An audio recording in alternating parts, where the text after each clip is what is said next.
Armada Kickoff is brought to you by Community First Credit Union, Winn-Dixie, Baptist Health, Bowden Nye and Associates, Brumos Automotive, and Coastal Spine and Pain Center. Hello and welcome into Armada Kickoff. The Armada preparing for Saturday's match at Community First Park against the San Antonio Scorpions. It's their last home game for nearly a month. Coming up, we'll have highlights from the first leg of this home-and-home with San Antonio and a look at Jacksonville's chances to make the postseason in this, their inaugural season. Saturday is also Military Appreciation Day in the fall season, and the Armada have been very busy in the military community in Jacksonville this week. We'll have some of the sights and sounds. Plus, Bob Veal reveals how close the Armada was in San Antonio to get their first road victory ever. And we'll have Mauricio Ruiz and David Hayes joining us on the Analyst Roundtable. But we start with the action on Saturday night. The Armada have been very close to winning on the road. They just haven't been able to get over the hump. Saturday in San Antonio, though, there was a lot of optimism that this would be the first win away in club history. Guillermo Hoyos' club looking for their first victory ever on the road. And early on, Armada on the attack. They steal the opening kickoff, and Pascal Million gets a shot away from well outside the 18-yard box, but Daniel Fernandez covers it. But still, you saw the early attacking from the Armada. 25th minute now. Cesar Elizondo on the other end.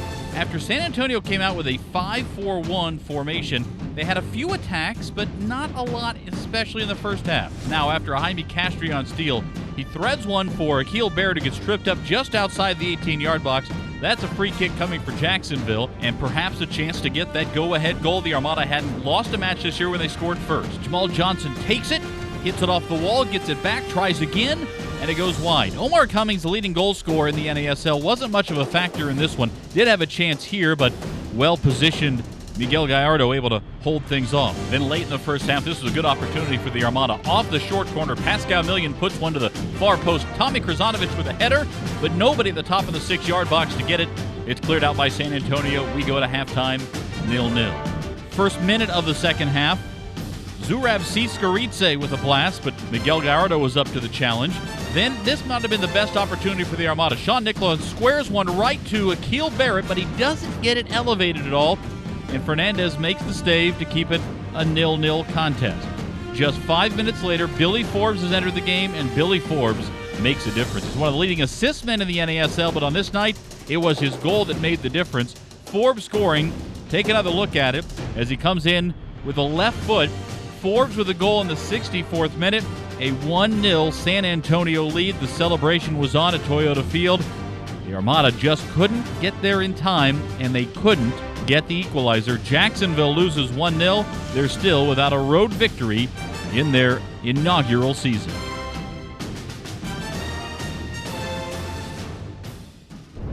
Obviously, we want to get the result back, and we have a chance, a revenge right away. But like I said, we just got to focus on what we're doing, and the things will eventually work out for us. I know I'm very repetitive with what I say, but we just got to keep working hard. The guys are working hard every week, every day. Soccer sometimes is it's a tough game. We got to play 90 minutes. Tonight, we just make a mistake on only one dangerous play, and then that's it. That's a goal.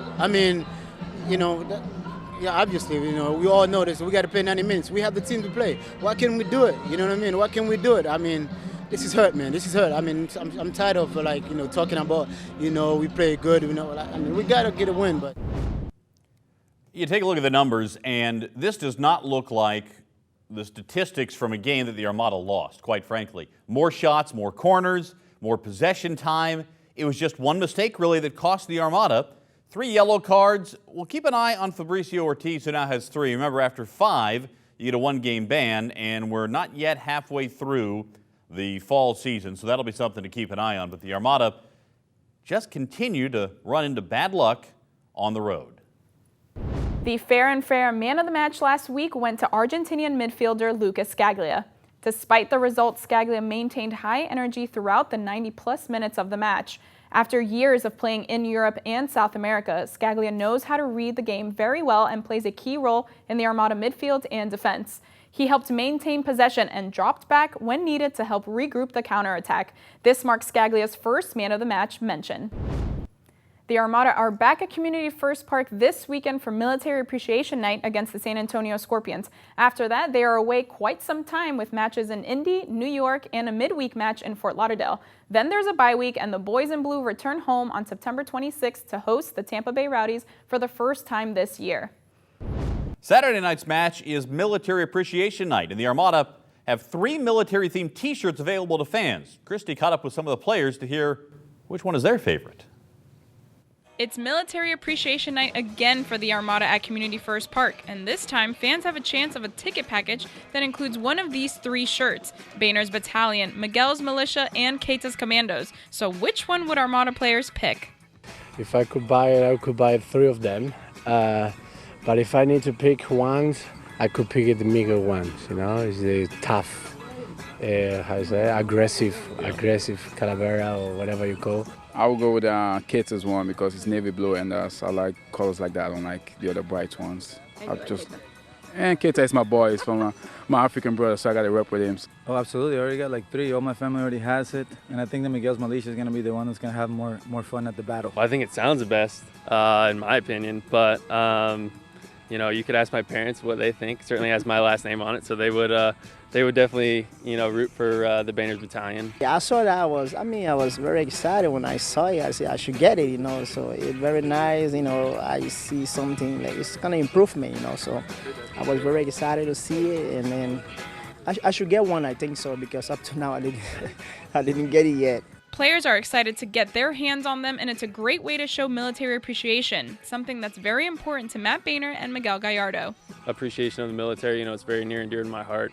I have and had family who's been in the military, so I really just want to have a good night and, really show them our appreciation for the, the sacrifices that they make. How great this country is because of all the armed forces. So to me, it's something very special. It's really close. It's close to my heart, honestly. I have a lot of respect for those people, and so for us to be able to do a little something for them, which is way less than they deserve, it's certainly going to be special on Saturday night. Typically, a team in 10th place in the standings wouldn't think of itself as in contention to finish in the top 4, but that's exactly the case with the Armada thanks to a highly competitive NASL fall season. Cole has more on just how tight the race for the championship really is.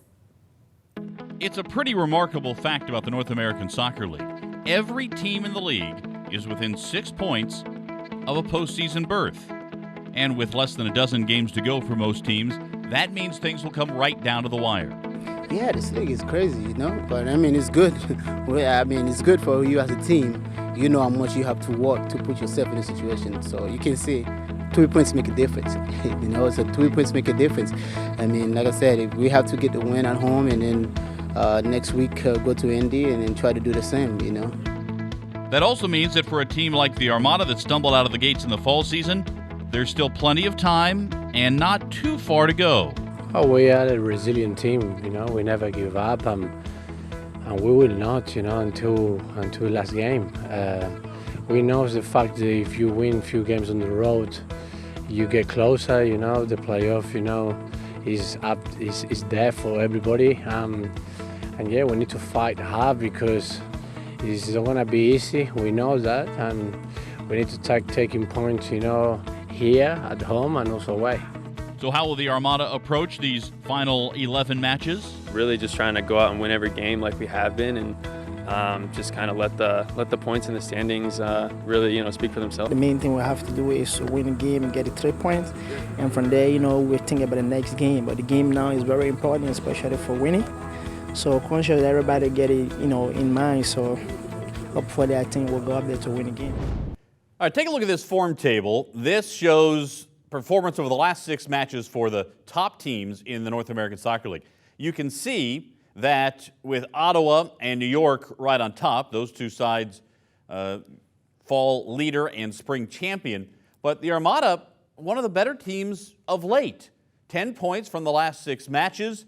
If they can get another victory, maybe mix in a draw on the road here and there, boy, things can really improve for the Armada in a hurry. On Saturday night, the club will be honoring all 5 branches of the armed forces throughout the night. Members of the military will raise the Armada flag and join captains at midfield for the coin toss. 30 members of the Fleming Island NJROTC will hold a large U.S. flag at midfield for the national anthem. The first 7,000 fans will receive cannon sticks, and probably the coolest part of the night, at the end of the national anthem, fans will be able to look up to the sky and see a thrilling flyover from Squadron HSM 48 Vipers of the Mayport Station. Looking forward to that. Coming up next, we go around the NASL, including a midweek matchup between the fall leaders and the spring champions. And Bob Veal joins us in Bob's boot room. Stick around, we're just getting started on Armada Kickoff.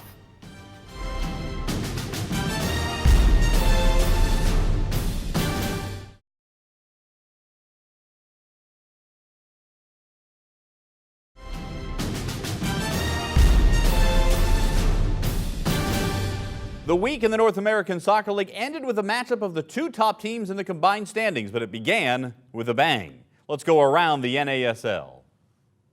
Let's start in Atlanta, where the Silverbacks found themselves down 1-0 until this. Jaime Chavez with the outside of his right foot appears to go in off Indy's Greg Janecki. A 1-1 draw between the Silverbacks and Indy 11. New York Cosmos on the road at the Carolina Railhawks. Railhawks got an early lead, but the Cosmos equalized in the second half. Leo Fernandez gets one in. Fernandez involved in the go-ahead goal as well. He crosses one in, and Lucky Kosana on the beautiful volley. It's a 3-1 Cosmos victory on the road at Carolina. Minnesota United and Tampa Bay. Rowdies after changing coaches on Friday. Justin Davis scores a 3-1 Minnesota United victory in Canada on Sunday. Fort Lauderdale, Stefano Pino with 2 goals, one from the penalty spot, the other in run of play. Strikers starting to put things together. They beat the Eddies 2-0. And finally on Wednesday in Ottawa, matchup of the 2 top teams in the NASL table. It was a physical one between Ottawa and the New York Cosmos. Raul gets shoved down here. Look at Ottawa. These are the 2 stingiest defenses in the league as well, and as you might have expected, it ends in a 0-0 draw, as these 2 sides might be looking forward to another matchup in the postseason. All right, so here we are, the standings as of the moment after that draw between New York and Ottawa. Cosmos still lead the combined standings, a 5-point edge there. New York is in very good shape. You see they've only lost 1 match this year. That match was a loss to the Armada at Community First Park. But the other thing to really keep an eye on, the 4th spot in the postseason chase. Right now it's Tampa Bay. This is a team with a little bit of upheaval after firing their coach and general manager last week. They're on 26 points. Now remember that number, 26 points. As we look at the rest of the table, the bottom team, San Antonio, on 20 points. Just 6 points separate the bottom team from a playoff spot. That's 2 wins. The Armada just 4 points out of a playoff spot right now. So this is a race that looks like it's going to go right down to the wire for spots in the NASL championships. Now let's head to Bob's Boot Room, presented by Nike. Here are Bob Veal and Krissty Andaur.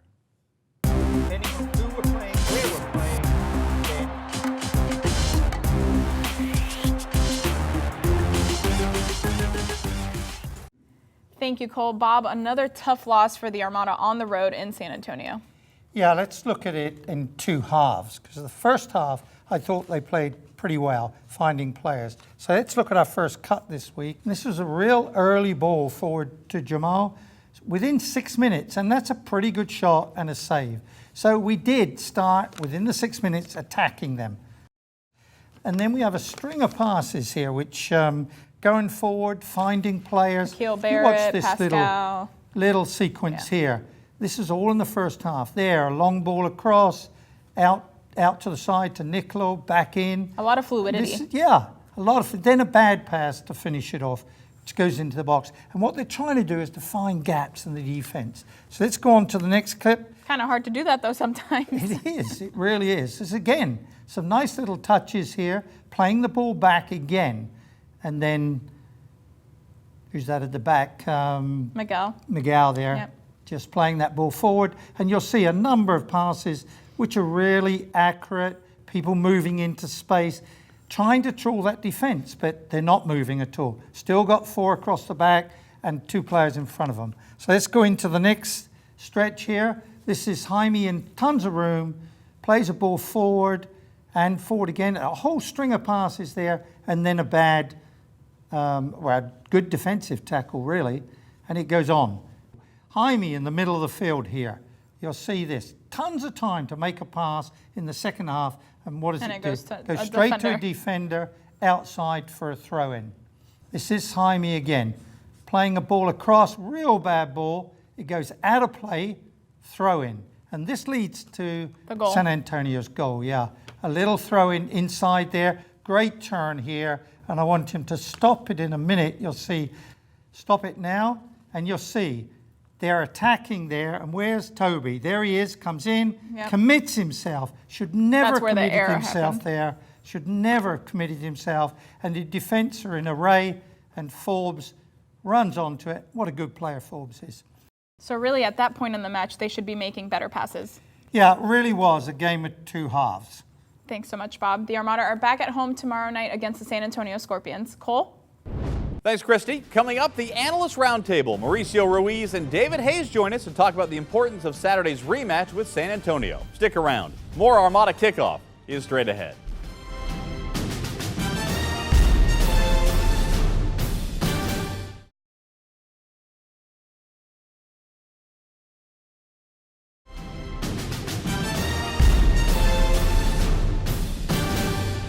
The Armada Social Rewards program is a great way to stay connected with the team via social media. Just go online at armadasocialrewards.com, create an account, and start earning free gifts. Like, tweet, tag, and start earning those tokens. Each week we pick a random winner, and congratulations to Michael Tupper. You've won 2 tickets to the Tampa Bay Rowdies match on September 26th. And now let's head over to the roundtable presented by Subway. Cole? You can switch around and we're going to be very strong. We saw a lot of different players, a lot of different lineups.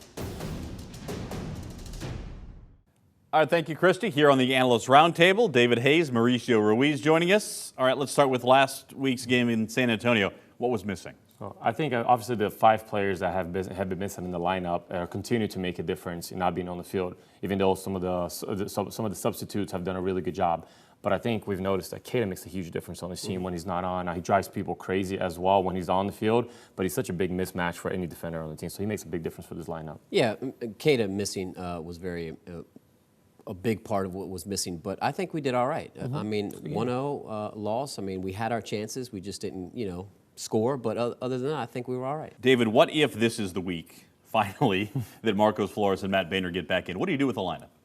Well, I think the 11 that's been on the field has been great. Flores has to come in because he's been phenomenal, but the back 4 I keep the same. Boehner, I think, has to sit this game and wait for his chance, just like everyone else behind him did. So I think we keep the back 4 the same. And I think it comes out to a fitness standpoint as well, and based on position. I think it's a lot easier to incorporate Flores into the lineup because you have a substitute, as we've shown in the past couple of weeks. But when you infuse Boehner as a defender and expect him to go 90 minutes, or do you slide Boehner into the middle, that's a tough new player to put into a lineup that has been working, has been okay for the past couple of weeks. Of course, remember, Nick Law is off now with Guam again. Next week, Pascal Million goes off with Haiti again. So whether it's injuries or red cards or yellow card accumulation or international duty, it's been a constant churn of players for the Armada. It's tough to get that kind of consistency. Well, that's why they brought in a deep roster. So they've been able to compete with players that they probably weren't in the beginning of the season. We weren't seen as regular starters. Now it's like a completely different face in certain positions, and still, like you said, on the road losing 1-0. You're still highly competitive with your reserves, which is a positive thing. Yeah, absolutely. I mean, everyone gets a chance, and they're getting their chance when players like Million go. But I think they've done well, and for us to go away and not give up so many goals, and over the past 3 games only give up 1, I mean, that says a lot for where we're headed. David, right now as you look at it, who are the teams most likely to be 3rd or 4th? Well, Minnesota, and then I think, Jacksonville, I think we have a little bit of a shot. We have 3 important games right now coming on the road, but Fort Lauderdale and us, I think. I think Atlanta's going to fall off a little bit, I think. Yeah, if you look at the teams that are on the rise, and certainly selfishly looking at us because we're a little more connected to it, with players coming back healthy, you look at really the 3rd to 6th or 7th, the difference of points is 3 to 4 points. That's it. 2 games, 2 weekends could change the entire standings. All right, this week it's Military Appreciation Week again, and this is a cool thing the Armada have done. That is bringing out these 3 T-shirts. You've got Miguel's Militia, Keita's Commandos, and Boehner's Battalion. Which shirt do you want? Keita Commandos. You like the Keita's Commando? Yeah. Okay. Because colors, design, because it's Keita, it's Commandos. What is it? It's the Commando, isn't it? I think so. Yeah, I think so. I like Boehner's Battalion. I think it just has a cool ring to it. I like the design of it, and regardless, which shirt it is, it's a great night, to celebrate our local military. For the record, Krissty likes Miguel's Militias. I think it's all about the skull. That's her thing. All right, David Hayes, Mauricio Ruiz, thanks so much. Coming up, the Armada are saying thank you to the military in our area. Stick around. More Armada Kickoff straight ahead.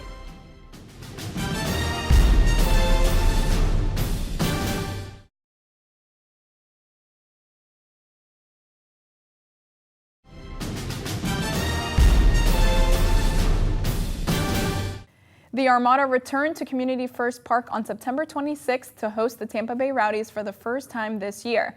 The Armada is also paying tribute to the first professional soccer team in Jacksonville, the T-Men. Also, it's Hispanic Heritage Night, a great night to come out and enjoy some football. It's time to dive into the Twitterverse where Armada players and fans are active every single day. On Monday, Joseph Toby and Derek Gebhard visited the U.S. Coast Guard Southeast Division in Mayport and spent the day touring the base. Tuesday night, the entire Armada team and coaches headed out to NAS Jax to train and sign autographs while also getting to know some of the servicemen and women. Miguel Gallardo tweeted this photo of JFC goalkeepers after training with them and how great it was.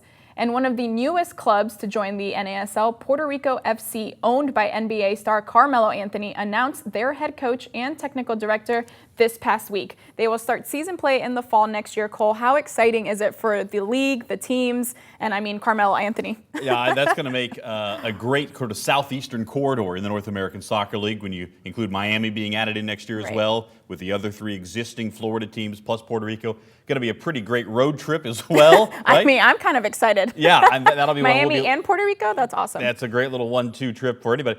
Just imagine how people in Edmonton are feeling about that. Remember, you get the latest on the Armada online at armadafc.com and on radio. Armada's soccer show Fridays at 3 on Sports Radio 930. You can also hear the Armada Monday podcast every Monday after a game with Bob Beal and me on armadafc.com. We'll have coverage of the Armada and San Antonio Scorpions Saturday starting at 7 p.m. right here on CW17. Kickoff is set for 7:30 at Community First Park. Thanks for watching. I'm Krissty Andaur. And I'm Cole Pepper. We'll see you next time.